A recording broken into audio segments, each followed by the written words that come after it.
Halo guys, anak-anak kami di SMA Brigjen Katamso 2 ketemu lagi dengan Lause di sini di pelajaran Budi Pekerti ya. Oke, kita setel dulu ini sebentar. Besar. Begini saja lah ya. Baiklah anak-anak kami, salam sejahtera buat semuanya. Namo Buddhaya, Assalamualaikum warahmatullahi wabarakatuh. Shalom, salam kebajikan, Om Swastiastu. Jadi kita masuk pelajaran tentang budi pekerti. Jadi budi pekerti ini tidak mengenal agama ya. Budi itu adalah perbuatan tindakan kita ya yang didasari oleh hati kita. Jadi seseorang berbudi tulus ya dalam hati. Kalau hatinya itu tulus, hatinya itu bersih, maka pekerti. Pekerti itu adalah perbuatan tindakannya, ucap katanya ya dari tindak tanduknya itu semua baik. Jadi budi pekerti ini untuk di kelas 10 ini itu sebenarnya ada 6 poin penting ya. 6 poin penting untuk kita pelajari, dan budi pekerti ini bukan hanya untuk digunakan di sekolah kita, tapi untuk di lingkungan rumahmu, lingkungan masyarakat, bahkan sampai untuk negara, sampai untuk dunia. Nah, jadi jangan kira pelajaran budi pekerti ini hanya untuk di sekolah, bukan, salah besar ya. Oke. Jadi budi pekerti ini ada 6 poin pokok yang akan kita bahas ya. Yang pertama adalah bakti, ya, bakti. Yang kedua adalah persaudaraan. Yang ketiga adalah kewaspadaan diri. Yang keempat adalah cinta kasih kepada sesama. Yang keenam adalah pendekatan pada orang bijak. Dan yang terakhir adalah belajar keahlian bila mampu ya. Jadi itu nanti sudah saya sub-sub materi budi pekerti ini sudah saya share di Google Classroom, apa yang mau kita pelajari selama 1 tahun ini ya. Jadi mudah-mudahan dalam setengah tahun ini pandemi bisa berakhir dan materi kita juga kita bisa sampaikan di sekolah. Yang pertama kita harus tahu dulu kebaikan ya, kebajikan yang paling utama itu berbakti pada orang tua. Jadi berbakti pada orang tua itu banyak ya. Berbakti itu bukan hanya seperti kita tetap sama orang tua kita di rumah, bukan seperti itu ya. Berbakti pada orang tua, meninggalkan orang tua bukan seperti itu, bukan ya. Jadi berbakti orang tua ini ada menerima nasihat, ada menyenangkan hati orang tua, ya, ada namanya tidak mendahului orang tua, ya, ada namanya menjaga kesehatan jiwa dan raga orang tua, ya, ada bagaimana cara menghadapi orang tua kamu yang tidak sabar, berbeda pendapat dengan kamu, ya, bahkan sampai akhir hayat, ya, sampai orang tuamu ya mendekati akhir hayatnya. Jadi jodoh kita dengan orang tua itu sangatlah pendek. Nah, jadi kalau misalnya umur kamu sekarang 13, 14 atau 15 atau 16 tahun, ya, orang tuamu mungkin sekarang sudah 50, itu jodohnya nggak berapa puluh tahun. Tapi kalau misalnya orang tuamu masih muda, masih 30 tahun, sehat-sehat walafiat, mudah-mudahan itu jodohnya bisa sampai 50 tahun. Nah, jadi sementara. Nah, jadi kita nggak bisa memilih, oh saya mau orang tua yang dari Amerika, kita nggak bisa memilih. Kita nggak bisa memilih kita lahir di Indonesia. Saya nggak bisa memilih. Kita nggak bisa memilih kita lahir dari keluarga beragama ini. Kita nggak bisa memilih. Kita nggak bisa memilih kita lahir di keluarga yang miskin atau kaya. Kita nggak bisa memilih. Itu semua sudah takdir. Kita nggak bisa memilih kita lahir jadi laki-laki atau perempuan, jelek atau cantik. Kita nggak bisa memilih. Itu semua pengaturan Tuhan. Namun, kita bisa mempergunakan hal ini untuk meningkatkan diri kita. Kita kaya, kita bisa membantu orang lain yang lebih susah. Kita miskin, kita bisa membantu dengan tenaga. Kita tidak perlu meremehkan diri sendiri. Kita bodoh, kita bisa berbuat sesuatu yang bermanfaat bagi orang lain. Kita pintar, kita gunakan kepintaran untuk bermanfaat bagi orang lain. Jadi tidak ada seseorang pun yang sia-sia dan tidak berguna di dunia ini. Semua adalah berguna dan bermanfaat. Nah, itulah fungsinya kita berada di dunia ini. Jadi kita di dunia ini, kita harus memberikan sesuatu yang bermakna bagi dunia ini. Ya, kita kan sudah saya bilang tadi, kita tidak bisa memilih. Artinya ini sudah ditentukan oleh yang maha kuasa yang ada di atas. Nah, jadi yang hanya kita bisa gunakan adalah memberikan yang terbaik. Memberikan yang terbaik kepada yang maha kuasa. Tentu nanti setelah kita akan bertemu dengan sang kholik, sang ilahi, Tuhan yang maha esa, pasti Tuhan akan bertanya pada kita. Nah, hai Pak Edi Lause, Anda di dunia ini ngapain aja? Apa yang Anda lakukan? Oh, senang-senang aja, santai-santai, minum-minum bir. Apakah itu jawabannya? Tentu tidak. Tuhan merasa sangat kecewa telah menitiskan kita di dunia ini. Jadi bukan hanya Tuhan yang kecewa ya, masyarakat, orang tuamu, saudaramu, guru-gurumu semua kecewa. Tapi kalau kamu berbuat sesuatu yang bermanfaat bagi orang lain, pasti ya, bukan hanya penciptamu, pencipta saya yang senang ya, berbahagia. Namun juga orang tua, bukan hanya orang tua, masyarakat juga, bukan hanya masyarakat, saudara-saudari kita yang lain, guru-guru kita, ya, semua orang merasa sangat bermakna. Jadi itulah fungsi kita sebagai seorang manusia di dunia. Oke, hal yang pokok yang menjadi dasar dari seseorang manusia adalah bakti. Dengan bakti, dia baru bisa berada di dunia ini. Dia baru bisa berdiri tegak di dunia ini. Kenapa? Kita manusia, ya, hanya kita yang bisa melihat matahari, bisa melihat langit. Ya, hanya pundak kita yang tidak langsung menuju ke arah langit. Tengok yang berkaki 4 hewan, ya, pundaknya langsung menuju ke arah dia. Nah, melihat pun ke arah depan. Nah, jadi kita bisa berdiri tegak. Nah, itu artinya manusia itu spesial. Manusia itu diberikan suatu kemampuan memiliki hati nurani, kemampuan kearifan. Kalau hewan hanya diberikan insting. Nah, memang insting seekor hewan juga menyayangi anak-anaknya, betul. Itu instingnya sebagai seekor hewan, sorry.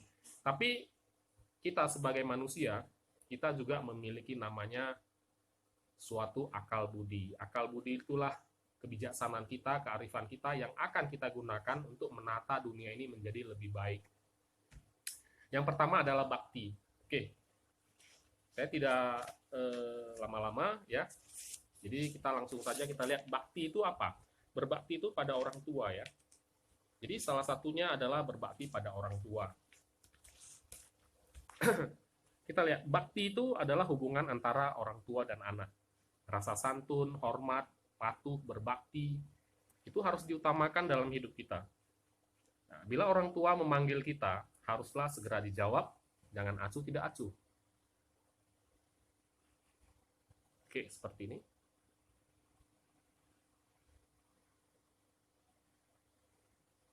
Lihat saja. Oke, bila dipanggil ayah bundamu, segeralah menyahut. Ayo, ada yang nggak menyahut nggak? Nah, itu sebuah perbuatan yang dosa ya, dan tidak baik itu ya. Haruslah kita menyahut ya. Jadi, jangan mengabaikan, jangan acuh tak acuh. Jadi bila orang tua kita menugaskan kita untuk melakukan sesuatu, segeralah laksanakan. Ya, jangan mencari-cari alasan untuk menunda-nundanya.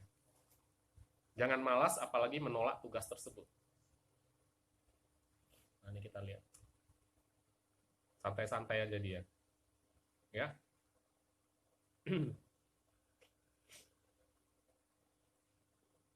Em, kita lihat yang selanjutnya, menerima nasihat ya. Saat orang tua memberi nasihat, simaklah dengan seksama. Bila orang tua menegur kita, turutilah dan terimalah dengan ikhlas. Jadi bila orang tua memberi petunjuk dan nasihat, dengarkanlah dengan seksama dan ikuti dengan perbuatan ya. Orang tua kita pasti mengajarkan kita ilmu dan beradab, ya kan? Orang tua yang pemabuk nggak akan membiarkan anaknya jadi pemabuk. Orang tua penjudi tidak akan membiarkan anaknya jadi penjudi. Ya, jadi pasti kita diberi ilmu dan adab yang bersih dan lurus oleh orang tua kita ya. Nasihat itu pasti akan menyelamatkan kita dalam bergaul di tengah masyarakat luas. Oleh karena itu, dengarkanlah nasihat itu dengan penuh rasa hormat, santun, dan rasa kagum. Lalu praktekkanlah dalam kehidupan sehari-hari. Tapi bila kita terlanjur salah, ya kita jangan mendiamkan. Kita khilaf, kita keliru, lalu ditegur dan dimarahi orang tua, janganlah membantah. Kita harus menerima teguran itu dengan lapang hati dan berjanji pada beliau untuk tidak mengulangi kesalahan yang sama. Jangan buat orang tua bersedih hati melihat kelakuan kita yang salah, tapi tidak mau memperbaiki diri. Nah, tapi kalau kita iya, tapi kita harus memperbaiki diri, jangan iya saja. Ya, kalau iya itu hanya di mulut saja, tapi tidak kita praktekkan. Kita tidak memperbaiki diri, itu bukan hanya kilaf namanya, itu namanya sengaja. Kalau sengaja itu sudah berbuat dosa kepada orang tua, sudah kualat nanti. Anak yang berbakti adalah senang membaca petunjuk-petunjuk ini ya. Jangan buat orang tua bersedih hati melihat kelakuan kita yang salah, tapi kita tidak mau memperbaiki diri. Nah, sementara anak yang durhaka itu tidak akan senang dan mungkin marah. Itu dia ya.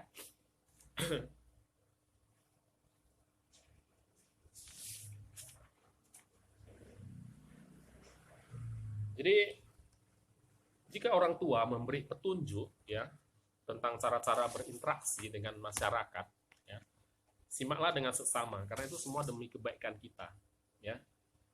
Jadi jika kita ditegur orang tua karena kita salah atau khilaf, kita harus menerimanya dengan lapang dada. Janganlah membantah serta membuat mereka marah dan sedih ya.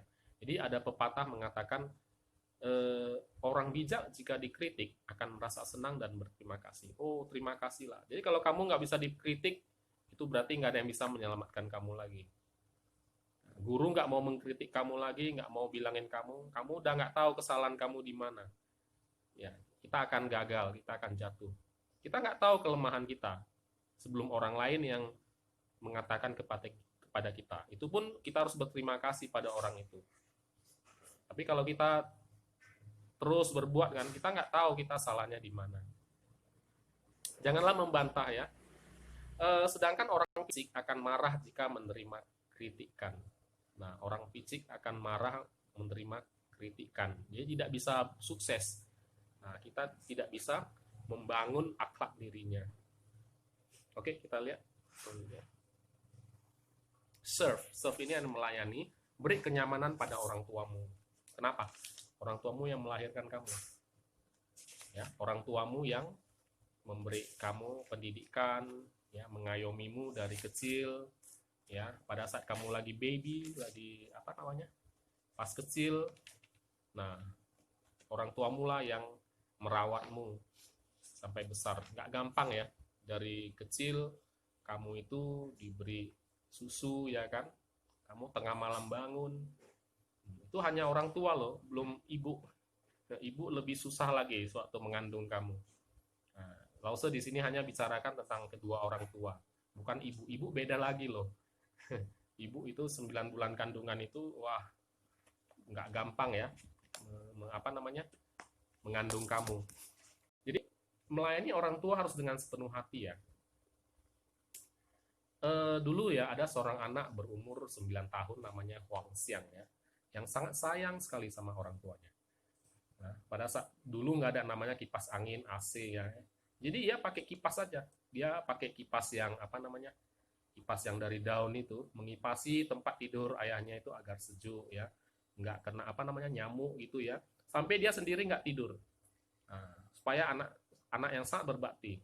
Jadi ayahnya ini kan dia tahu bekerja ya, siang bekerja, malam butuh istirahat. Ya, anaknya tunggu sampai ayahnya tidur sampai betul-betul nyaman ya. Nah, barulah dia tidur ya. Jadi dulu di Tiongkok juga ada namanya musim dingin. Nah, musim dingin ini si anak ini memberikan selimutnya double kepada ayahnya supaya ayahnya nggak kedinginan. Nah, dia dia kalau bisa bertahan bertahan. Nah, tapi karena dia lebih sayang sama anaknya, dia lebih sayang sama orang tuanya, akhirnya dia berikan selimutnya kepada orang tuanya. Ya, si anak bisa bertahan bertahan ya. Nah, itu zaman dulu ya sangat berbakti.